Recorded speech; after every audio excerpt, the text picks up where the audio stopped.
doamnă minunată, când am văzut-o intrând, am spus, eu așa aș vrea să mă îmbrac, numai în culorile în care este doamna îmbrăcată. Da, eu cred că, apropo de discuție, culorile spun foarte multe despre noi.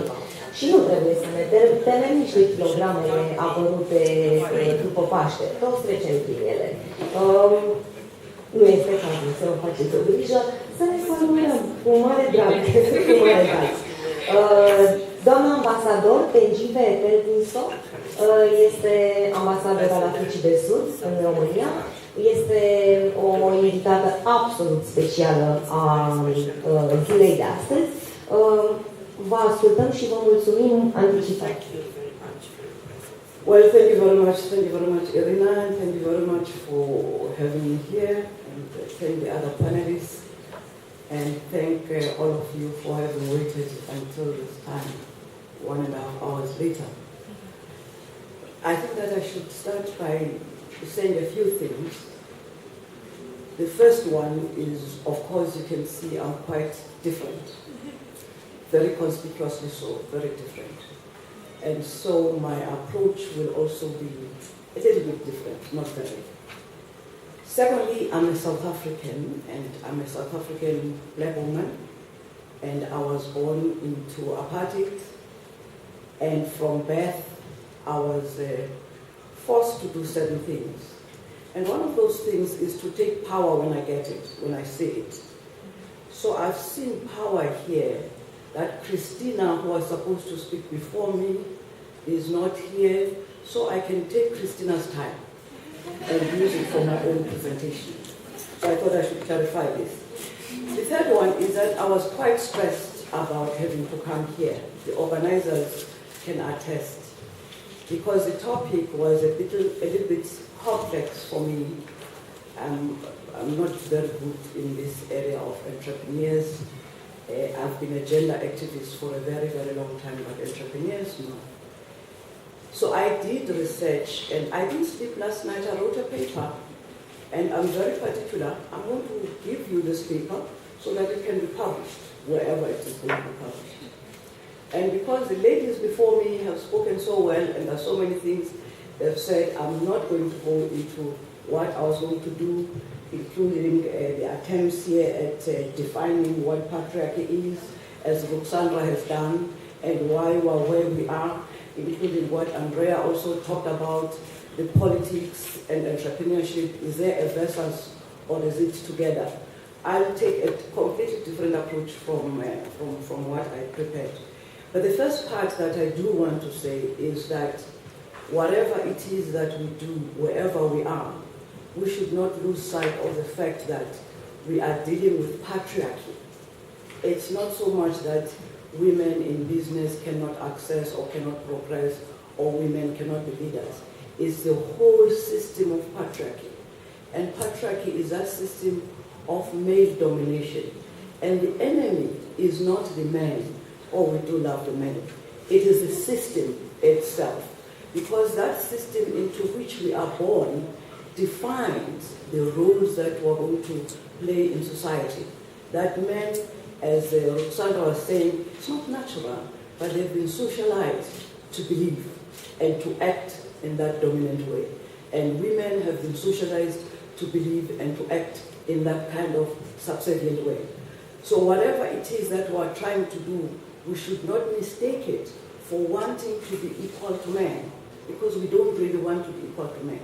We want a society that is transformed to respect all human beings. There are strong points and there are weak points. So we want to transform society as a whole. So we don't want to be absorbed by men. And I take the question of dressing, and for me it's not quite an issue because I'm brighter always. But it's not the absorption that we want to get and be accepted. In South Africa, we've had experiences where women have worked so hard to be accepted and to belong to this dominant society, because that's what is accepted. And those are the role models. And we have termed them generally as honorary men, because they behave and they do everything almost like men, to the extent of even enjoying sexist jokes from men, trying to outdrink men, trying to outdo men in their world. I was in Parliament for a brief time, and it was amazing how we as women were really trying to belong to Parliament. And our Parliament belonged to men. And because we wanted to belong to Parliament, so we also wanted to act like men. So I think that this theme of patriarchy is something that should be guiding us. What is patriarchy? How does it manifest itself? Because it also manifests itself even within the family relations between your husband, your partner, and yourself. Sometimes you think that I am sleeping with the enemy, but it's not really the enemy, but it is there in your bed. The children that you bring up, they are there exercising this patriarchy on you as a woman. Have you ever come home and hear your son screaming at you at the top of his voice, wanting that? Because the boys tend to want what they want here and now. That's how. So I think that I just wanted to say this. And some of the statistics tell us that more than 64% of the leaders today in 2015 are men in all kinds of areas. Because I was researching for you, 72% of the entrepreneurs in the whole world are men. And the first 10 rich people in the whole world are men. And of course, when you look at the average of women in Parliament today is 22%. And of course, Romania is 11%. And I can boast South Africa is 42%. And not only are we 42% as Romanian MPs, but we've got 41% ministers. And we've been able to even break in the Minister of Defense being a woman, not from a military background, and Minister of Foreign Affairs being a woman. So these things do happen, as my colleagues were saying. But essentially, when you look at the entrepreneurs, I've already said, in the whole world, but in Romania, you've got 67% are men. South Africa, 52%. There is something that probably South Africans are doing that Romanians are not yet doing, and there's something that Romanians may be doing that we as yet don't know about. But these figures are just examples of expressing the disparities. At the moment, there is this campaign that is going on in the United States, beginning for the presidency, and Hillary is running for presidency. And the first things that were said was, oh, her age, she's old. And the next thing was, she's beginning to dress in a very funny way. You've never heard of this when her husband was running for presidency. And of course, if she does win, these sexist things are going to continue. They're not going to end because now she has suddenly become a president. She would have to act in a particular way to be absorbed into the presidency, but she'll still suffer that. Now, I just want to quickly then look at some of the examples, some of the things that we as South Africa have done, and they've not been the best. One of the things that we have been fortunate about as black women in South Africa is that we were born into oppression. So we had no choices. We didn't have luxuries of, can we maybe, perhaps, we didn't have. I was born into poverty. I was a black woman. I was not going to get education. Of course, I didn't get education. The system didn't allow me to get education. I was born into political activism. I had no choice. I had to go into exile. All these things you do, not out of choice, because you know you have no options. And I think if women in the world, including here in Romania, get to that type of framework that I have no choice but to do these things, to struggle for my emancipation, because it does not matter how democratic we can be. Gender equality is not a byproduct of democracy. It's not a byproduct of any constitution. It's something that has got to be achieved. And for it, you need to work. It's not going to come one day you wake up on a cloudy day like this and you get this equality. And for us, then, these choices were not there. But for us, the other thing that we were taught that we had to do very early is to organize. Organization is something that has driven us wherever we are, to such an extent that when we were going into negotiations, it was quite clear that the men with whom we had been in struggle when the constitution was being drafted, suddenly they remembered that we were women, and therefore we had to go back into the kitchen. So what did we do? We mobilized across political parties, across generations, to then say, not in our name, no one to draft a constitution without us. Nothing about us without us. So we mobilized and we formed what we called National Women's Coalition, that had all these political parties, all colors, all age groups, religious groups, everybody, to then say, we're going to have a say in that constitution. You're not going to draft it without us.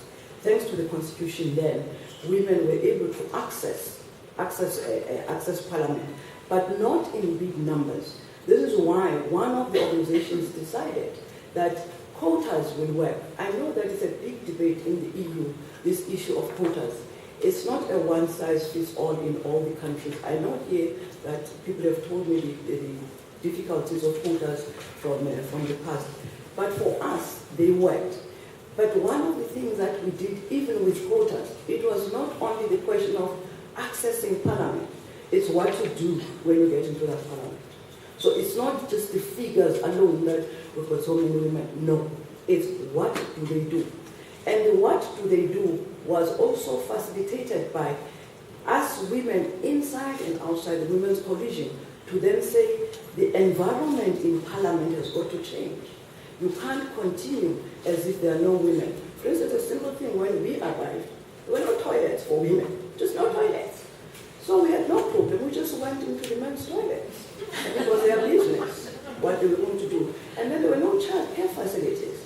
So we just brought our children and they made noise in these corridors until they had to build child care facilities. We were not going to be sitting outside when we were supposed to do well. Then of course the sessions, some sessions, they were sitting at 2 o'clock and were continuing until midnight, as if the legislation that is made at midnight is stronger than the one that was made at 10 in the morning. So we said, why don't you sit at 10 in the morning? And they said, no, because in the morning we're going to have committees. And we said, okay, committees in the afternoon and the session in the morning, because we've got to go and help our children do homework even by remote control. And the roles that we have to play as mothers, as wives, including in bed, you still have to do these things, whether you were an MP or not. The man was looking for his rights. So you were tired coming from this session at midnight. And if the man was not in parliament, he was there waiting for his, share of the woman. So we had to then, let's change. And of course, it was very lucky that we changed because the men really didn't really want to do things in the morning. But what I'm saying is that we were lucky in that we were born to struggle. So we forced participation. So it's access for us, and we use quotas to access. But once we were inside, we then said, what can we do? And this is why we also created the environment, the legislation. By the first year, we had passed so many gender-friendly legislations that then it was easier for women even outside. And we're being helped by this huge body of women outside parliament who were then also accusing us of being femocrats, that now we've entered parliament, we are no more feminists who are doing this and then that. But we were helped by them. But that didn't end there. It was quite clear to us that one of the challenges, because we as women had never been brought up to really understand and exercise power and how you do these things. I'll just say one example of how men just assume when they get into positions that they know these things. I'm getting there into parliament my first week, and I'm in the committee for the defense.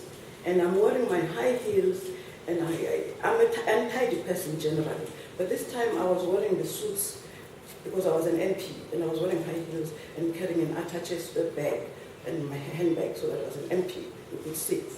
And then I meet this comrade, who belongs to the same political party. So I say, hey, comrade, I'm looking for E472, I can remember it even now. E472, I don't know where it is. Because Parliament doesn't have signs. Our Parliament didn't have signs. We're supposed to just know, because this is power. And it's this huge building, it's very cold.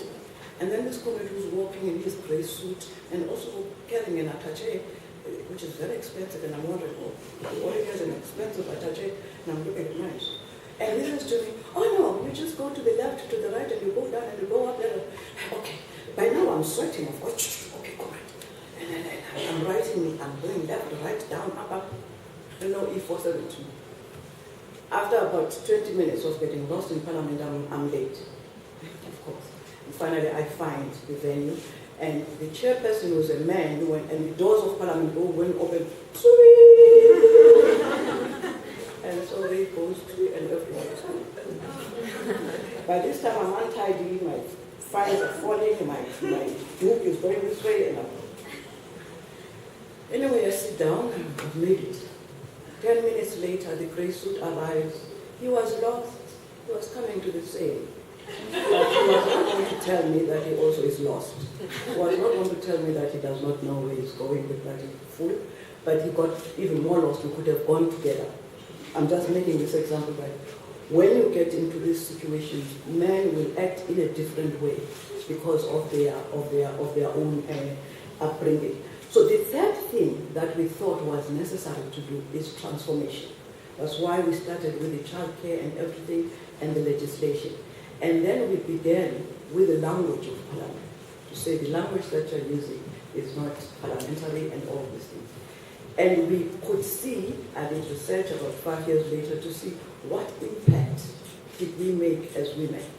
I found that when we first started, we were about 22%. But by the time I was doing this research, we were about 38%. And you could feel the strength. And I'm trying to cover the question of, if you are one woman surrounded by all these men, are you able to make an impact? Is it expected of you to change? Because sometimes your voice is completely swallowed. However, the other side is it automatic that if women get into power, they are there to transform society? They are there to defend the gender rights, or they are there to work as women?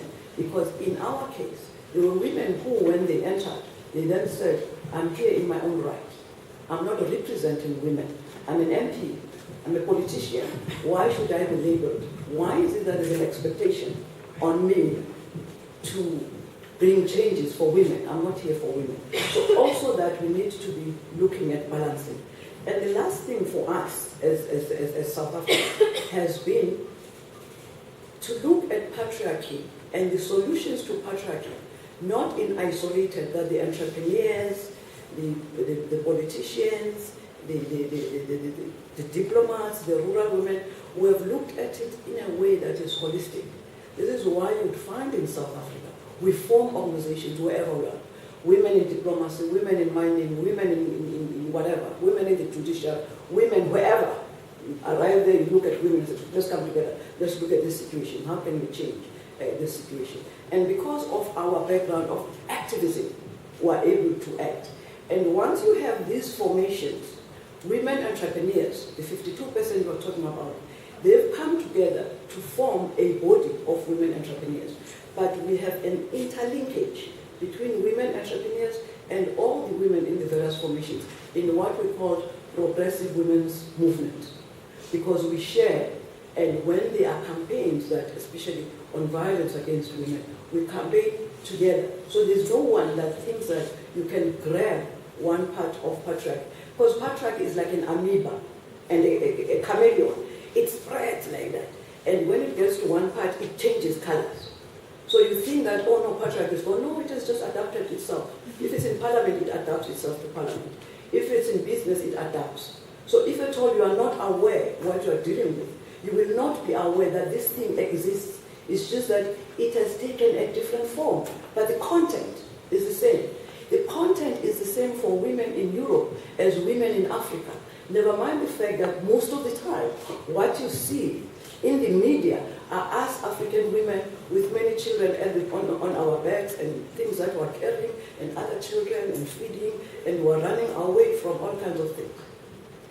But essentially, much as that is happening, there are other things that are happening. There are diplomats, there are women in business, there are women in parliament, there are women ministers, there are women in defense. But that side is usually not projected, to the extent that some other people think that we don't exist as a sophisticated kind of woman.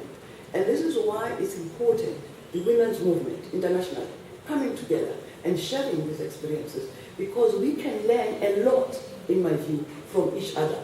I've been here only for about a year, but I've already learned a lot in some of the women organizations, but also in some of the ambassadors, the women ambassadors that are here. So I think, to end, our view as South Africa is that patriarchy is all-embracing, and when you try to fight it, it cannot be sequencing. We will deal with women in politics, and the women in politics will then create an environment for women entrepreneurs. And our view is that it's not that sequence 1, 2, 3, 4. It's that we should all simultaneously enter through the windows, enter through whatever opening is there, enter, get into power. And once you get that power, don't play with power, use it for transformation, not for your own personal gain. Use it. You are in a powerful position, you can do things for society and particularly for women. And we think that if at all we organize, we think that organization is strength, because we've got a saying as South Africans that if you want to travel fast, travel alone. But if you want to travel far, travel together. And that's why we've got that approach of togetherness. And finally, we think that societies the world over must be transformed. As I said, I'm lucky as a person because it does not matter where I go. It does not matter how I dress. It does not matter what I do. I'm just a marginalized person, especially in Europe. I get to any airport, and I know that when I get to I'm carrying a diplomatic passport, but when I get to the queue there, I know that things are going to stop behind me because I'm going to be scrutinized. I'm an African. I'm suspect already. But if I get in other places where I was, we were only about 3 women ambassadors, so there was a meeting of ambassadors. And the protocol people kept on saying, the wives are going that way. So I said, no. So no, madam, they are ambassadors, the wives are going this way. Okay, so how do you see an ambassador? He says, no, I know ambassadors. Go that way, the wives. So I said, okay, fine, I'll go to the wives. So I went with the wives. And of course, the host was looking.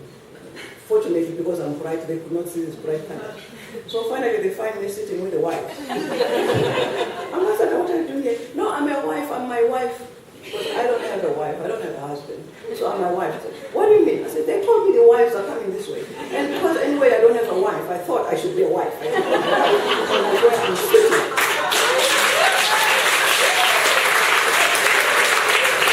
And now I also have another definition which is very nice. I'm an African, I'm a woman, I'm old. So there's always this understanding that if you're African and if you're a woman, if you're old, you can't be intelligent. So I'm always seen as this unintelligent being, and I love it because then I get away with many things. I get into a plane, and of course now hostesses these days don't help anybody. And so because I'm a stupid African woman, so I'm sort of dragging this and looking up and looking up. And everybody says, hey, put it up there, and I don't understand. So I said, oh my child, can you help me? Put it up there? She said, okay, get away with it. It's power. Being old, being African, being a woman is power, and I use it. Thank you very much.